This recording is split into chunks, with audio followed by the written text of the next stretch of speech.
Alright guys, so we're checking out another Cinewhoop here on the channel. This is from Flywoo, the Chasers 138. And you got your typical carbon top plate and carbon bottom plate here. It's unibody. So you gotta remove a bunch of screws to get inside to the electronics. I'll talk a little bit more about that here in a second. So what's unique about this one is it's got a shorter standoff between the top plate and the bottom plate. It's only 20 millimeters here.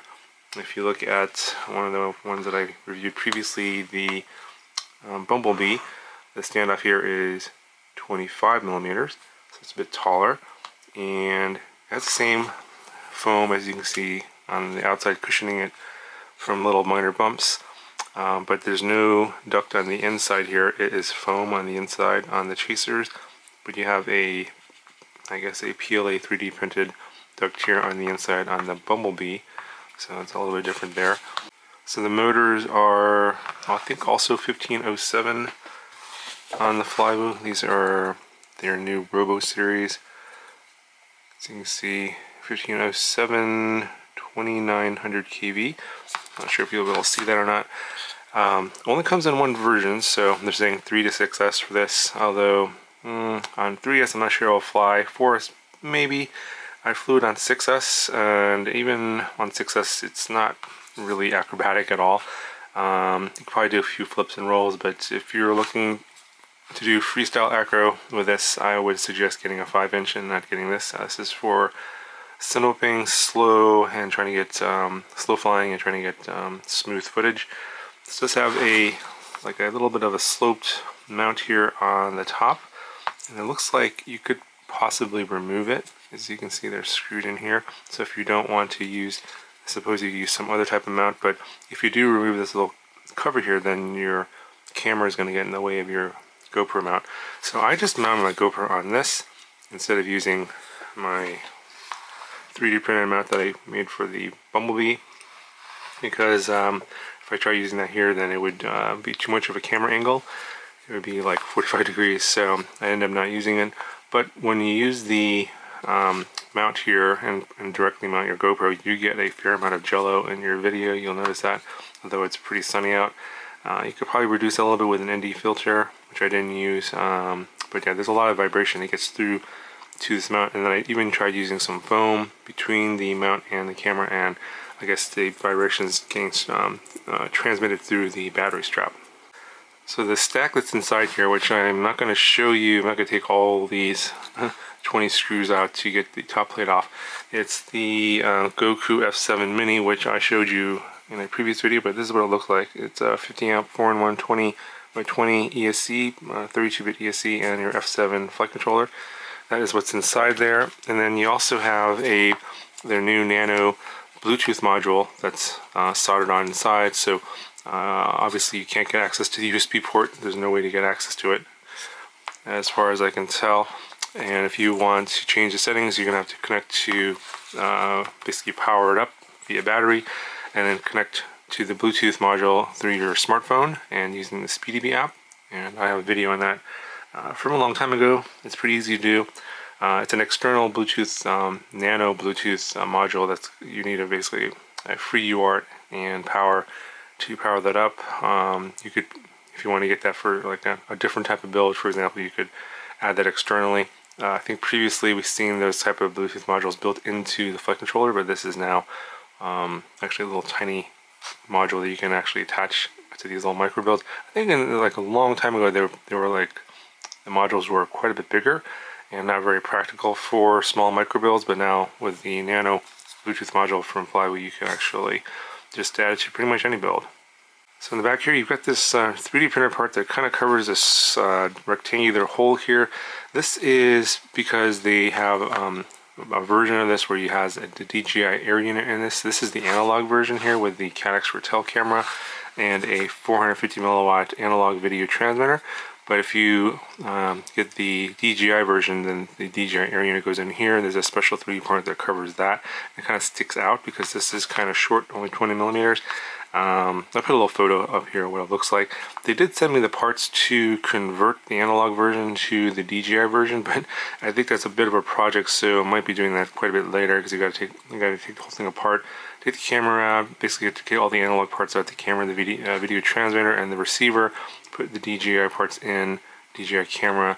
So I'll probably be doing that at some point later.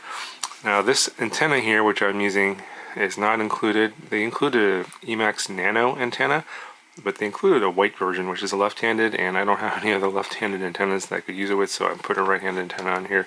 So just keep in mind that the video transmission that you're seeing is not stock. It's a little bit different because I don't know why they're including left-handed antennas, because no one uses that. I haven't quite got an answer about that yet, so we'll have to see. This one has a XM plus receiver right there, as you can see. There's different receiver versions you can get, obviously, and then you have an LED and buzzer in the back. You get some 3D printer parts here in the front, little bumpers, landing gear, and also in the back, and one on top. We have the Gemfan 75mm squirt propeller here. So I think it's going to come in both versions. So it comes with this prop and then the bull-nosed 3045 prop here. And I came originally out with these on here. And I did a little noise test with an app with the original bull-nosed prop. It was getting about 86 decibels of noise. And then with the Gemfan prop, it was a little bit louder, like 88 decibels. Now, 2 decibels doesn't seem like a lot, but it is noticeable, especially for indoor use. So they're recommending the 3045 prop for indoor use and then the Gemfan prop for outdoor use. But it's still pretty loud even with this prop here. Now because the standoff is only 20mm, it's not as tall. This prop does stick out a little bit. So the Gemfan does, as you can see, it just sticks out here on towards the hub, and then at the end it's recessed. But the bull-nosed prop isn't like that, so you can see that the tips are not recessed. So when you stick this prop on here, the tips of the props will stick out of the duct a little bit. So keep that in mind. But they are saying that this prop is a little bit quieter, and they're recommending it for indoor use, and then the Gemfan for outdoor use. Alright, so let's see if I can show you what this weighs. Yeah, this is no battery, and it's 281 grams. And if I remember right, the Bumblebee was like 270 something. Yeah, 276. So even though the standoffs are shorter on this one, it's just a little bit heavier than the Bumblebee. So not a whole lot of weight savings, but with all the carbon on here, it's not surprising. Alright, so I'm going to roll a bunch of different flights here. I think 3 flights you're going to be able to watch. You can kind of judge what you guys think of the performance of this compared to the Bumblebee and the Taycan. Those are the 2 that I have, and also the Mega Beast. So I'll link all those other videos down in the description as well. And you guys can compare for yourself what you guys think. In my opinion, they perform pretty similarly. It's like you might get a little bit more flight time on this one because it is such a low kV motor. It's 2900 kV. So if you're running on 4S, you're going to get if you're running on a big 4S, like a 1300 or 1550 4S, you can get a pretty long flight time. I ran everything on 6S, 1100 milliamp hours, and I get pretty decent flight times on that. I did run the first flight, I think, on an 850 6S, and the last flight's an 1100 6S. I get a little more flight time on that one, so you guys can compare the flight times based on the different batteries I used. Anyway, enough rambling on this. Links to everything down in the description. If you have any questions, let me know, and I'll talk to you guys in the next one.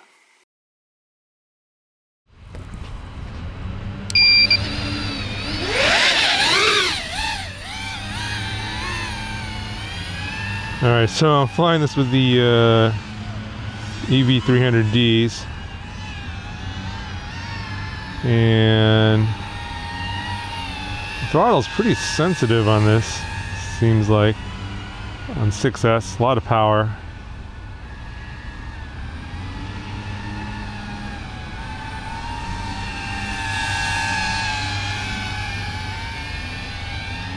So these props are actually designed for indoor use. They're supposed to be a little bit quieter than the other props that are out there, these bull-nose props. It's a little bit quieter. It's not a lot quieter, it's just a tiny bit quieter. But I'm outside right now, not inside. If you want to do freestyle, they're recommending the Gem Fan, I guess the squirt props, 75 millimeters. And those are definitely a little bit more noisier than these.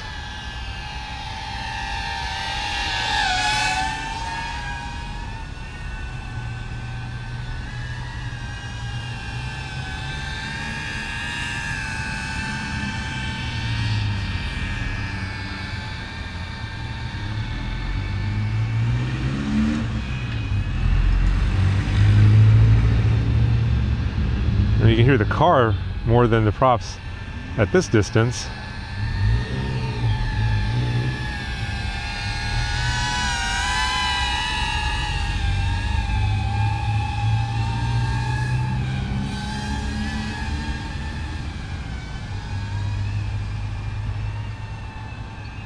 Let's see if we can go through these trees here.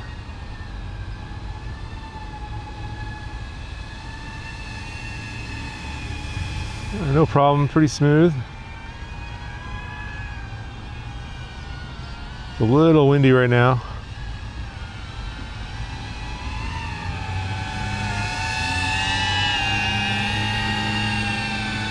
I think that RSSI reading is definitely wrong, and not sure about that milliamp hour reading either. This is an 856S. Alright, so I'm gonna fly another spot. Here it's getting a little bit too windy, so I'll be right back.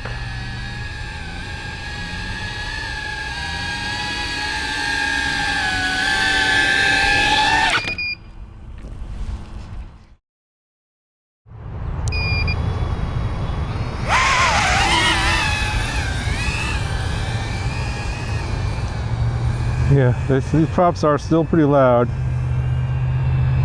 Trying this little area here because it's a little bit less windy. It's a little more protected, but it's still, I can still feel the wind pretty good here, and it's pretty noisy with the street behind me.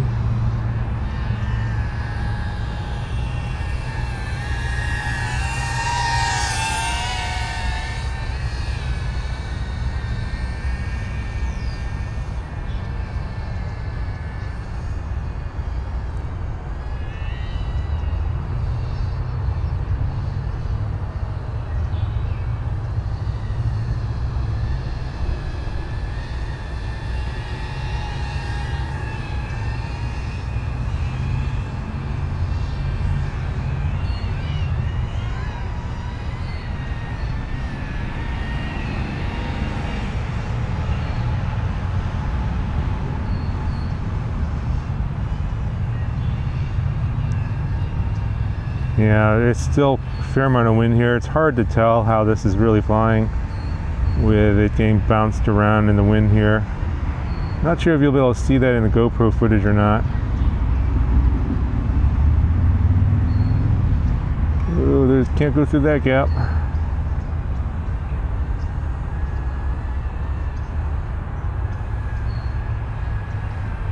The tune could be a little bit better. Maybe with a little better tune, it could handle the bouncing of the wind better.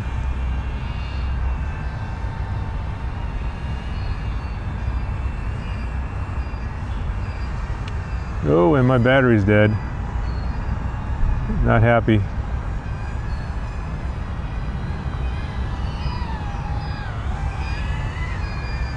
Land now. All right.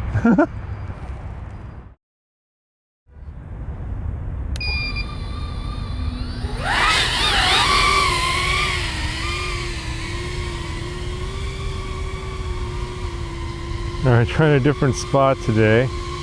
Yeah, you can tell these props are a little bit louder.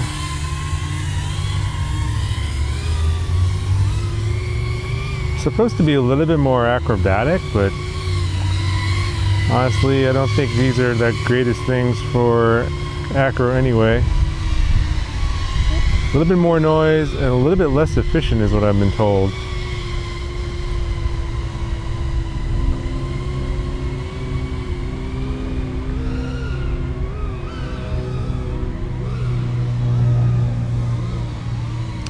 And it's kind of windy here, so things are getting, it's kind of a wind tunnel. Probably see the trees.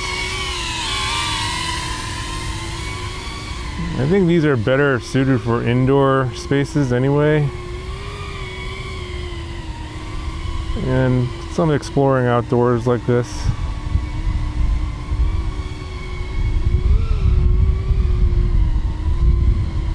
But yeah, I'm kind of flying it further away from me because the closer it is to me, I can't hear myself talk or think.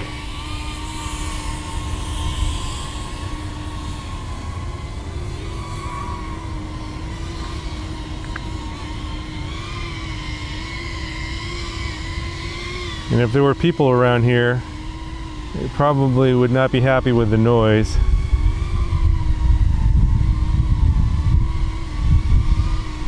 Oh, that wind is really pushing me around right now.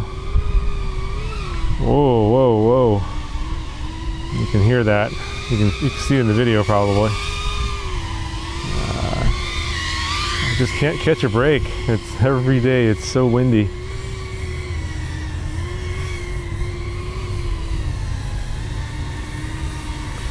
So when you're trying to like fly into like tight spaces like here, it's not easy.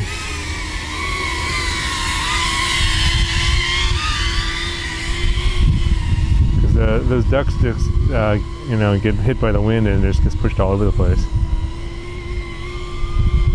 Try and fly a little slower here. Wow, look at that! Look at what the wind's doing there. It's just, it's messing with the flight controller. Yeah. Anyway, just a quick flight here with the gem fan props. I'll probably fly this again later. Maybe try and do more accurate with it. But yeah, I'm not too confident in this little area with this kind of wind. So anyway, let me know what you guys think. I'll talk to you guys later.